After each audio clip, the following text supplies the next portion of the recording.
Paz y bien, querido hermano y hermana en Cristo. Para este día, 8 de noviembre, vamos a escuchar el Evangelio tomado de San Lucas, capítulo 17, versículos del 1 al 6. En aquel tiempo, Jesús dijo a sus discípulos: No es posible evitar que existan ocasiones de pecado, pero hay de aquel que las provoca.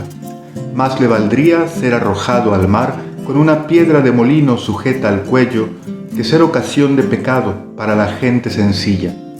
Tengan pues cuidado. Si tu hermano te ofende, trata de corregirlo, y si se arrepiente, perdónalo. Y si te ofende 7 veces al día, y 7 veces viene a ti para decirte que se arrepiente, perdónalo. Los apóstoles dijeron entonces al Señor: Aumentanos la fe. El Señor les contestó: Si tuvieran fe, aunque fuera tan pequeña como una semilla de mostaza, podrían decirle a ese árbol frondoso: Arráncate de raíz y plántate en el mar, y los obedecería. Palabra del Señor, gloria a ti, Señor Jesús. Este Evangelio tiene como 3 temas, son 3 enseñanzas de Jesús que podríamos bien resumir como un estilo de vida cristiano radical para esta vida. En la primera, Jesús nos dice que hay que evitar la ocasión de escándalo. Él nos advierte, como primera cosa, que el pecado no puede evitarse. Todos los seres humanos tenemos esta debilidad, esta inclinación, y para ello Jesús ha venido a llenarnos de su gracia. Pero los seres humanos no siempre logramos actuar conforme a lo que nuestra conciencia nos indica, pues nuestra misma naturaleza se deja seducir por cosas, por actitudes, por acciones que se presentan como un bien para nuestra vida, pero que en realidad no lo son. Para esto tenemos la luz de Dios que ilumina nuestra vida y nos ayuda a descubrir la falsedad en muchas de las situaciones en que vivimos. Y entonces dice Jesús: No es posible evitar que existan ocasiones de pecado, pero hay de aquel que las provoca. Nosotros, como cristianos, debemos de aprender esto muy bien en nuestra vida, de que ser obstáculo para la vida de otros, para su vida de fe, o inducirlos a pecar, o también confundirlos con enseñanzas equivocadas, todo esto puede obstaculizar su camino, y esto es lo que nosotros debemos aprender por nuestro bien y por el bien de los demás a descubrir y a evitar. A veces, por la situación que se vive en este mundo, podemos llegar a creer que para ciertas cosas hay que obrar como el mundo obra, porque si no, no avanzamos.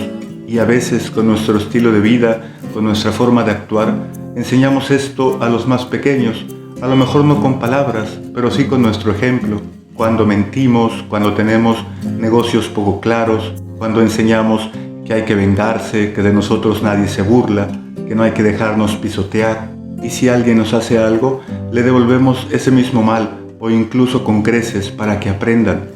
Es cierto que en nuestra vida tenemos un combate constante para discernir el mal del bien y para no actuar como todo el mundo lo hace, sino como a nosotros Cristo nos ha enseñado, pues nos hemos descubierto amados por Dios, salvados, redimidos por la sangre y la muerte de Jesucristo y su resurrección, y no podemos vivir como si no hubiésemos conocido este amor. Es cierto que cada uno es responsable de su propio actuar, de su propio pecado, pero también nosotros, como gente que ha sido iluminada por la luz de Dios, somos capaces de descubrir situaciones de pecado que otros no ven, errores que otros no han descubierto. Y nuestra misión como cristianos es también anunciar esta nueva luz para que los demás no sigan cometiendo lo mismo.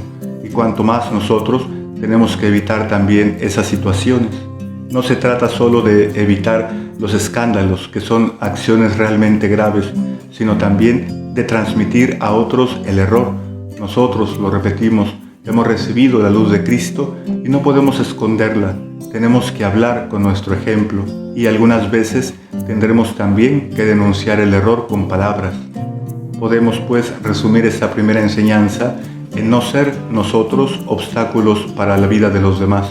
En la segunda enseñanza se trata de que el pecado de otros no sea de obstáculo para nuestra vida, que nosotros ante el mal de los demás no nos escandalicemos, sino como Cristo aprendamos a ofrecer el perdón.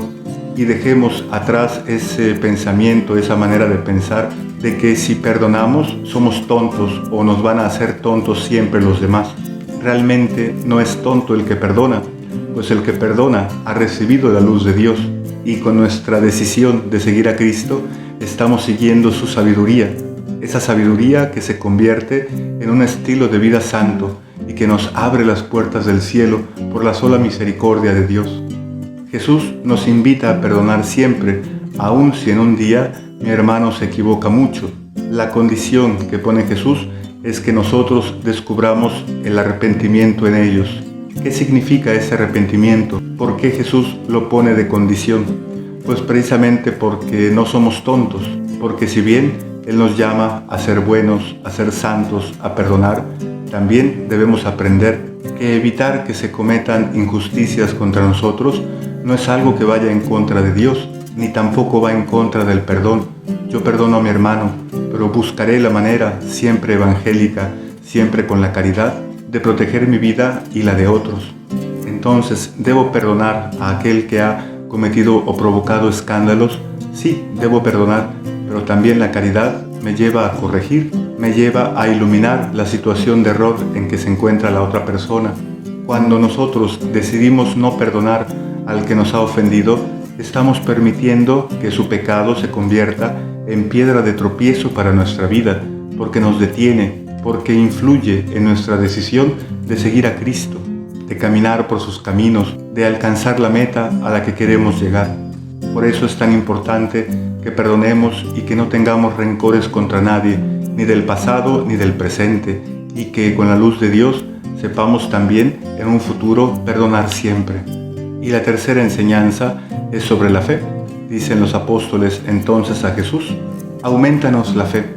Y el Señor les contesta: si tuvieran fe, aunque fuera tan pequeña como una semilla de mostaza, podrían decirle a ese árbol frondoso: arráncate de raíz y plántate en el mar, y les obedecería. Esta enseñanza nos invita a creer siempre que ninguna situación interior ni exterior llegue a tomar el poder de nuestra decisión de seguir a Cristo. Y esto pues se consigue mientras caminamos en la vida mirando siempre hacia Cristo, recordando que somos sus discípulos y que mirando a la cruz puedo descubrir a Cristo, que ninguna situación exterior logró cambiar su determinación de amar al Padre, de hacer su voluntad y de amar y salvar a los hombres. Siempre tendremos un espacio de libertad interior para decir no a cierta situación o para mantenernos fieles también a Cristo en cualquier situación, por difícil que ésta sea. A veces lo haremos con mayor o menor sufrimiento, o a veces con mayor o menor fatiga, pero nuestro Dios, que conoce el interior de nuestro corazón, nuestro sufrimiento, nuestros esfuerzos, nos dará aquí en esta vida el consuelo que necesitamos, y conservando su presencia en nosotros, veremos cómo se ensancha nuestro corazón, cómo logramos aquello que creíamos imposible en nuestra vida: perdonar a tal o cual persona, o recuperar incluso la confianza, el amor en nosotros mismos, en los demás, en la humanidad.